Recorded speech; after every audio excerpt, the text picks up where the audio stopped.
गुढीपाडवा नव्या वर्षाची अभिमानाची सुरुवात. महाराष्ट्राच्या संस्कृतीत अनेक सण येतात, पण जेव्हा चैत्र महिन्याची पहिली सकाळ उगवते तेव्हा प्रत्येक घरात आनंदाची लहर पसरते. कारण हा दिवस असतो गुढीपाडव्याचा.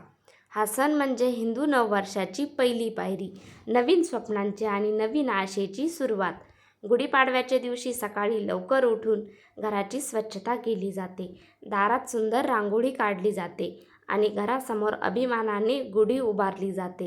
बांबूंची काठी, रेशमी कापड, कडुलिंबाची पाने, साखरेच्या गाठी आणि वरती तांब्यांचा कलश लावून तयार केलेली गुढी विजयाच्या आणि समृद्धीचे प्रतीक मानली जाते.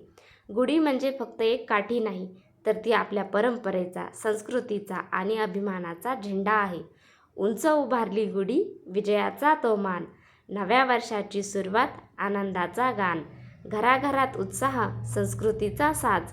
गुढीपाडव्याने उजळतो महाराष्ट्राचा राज.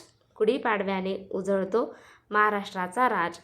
या दिवशी कडुलिंब आणि गूळ खाण्याची प्रथा आहे.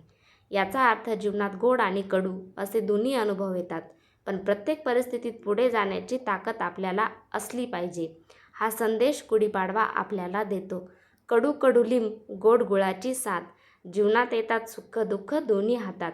हसत पुढे चालणे हीच खरी शान. गुढीपाडवा देतो जगण्याला नवा मान. गुढीपाडवा देतो जगण्याला नवा मान.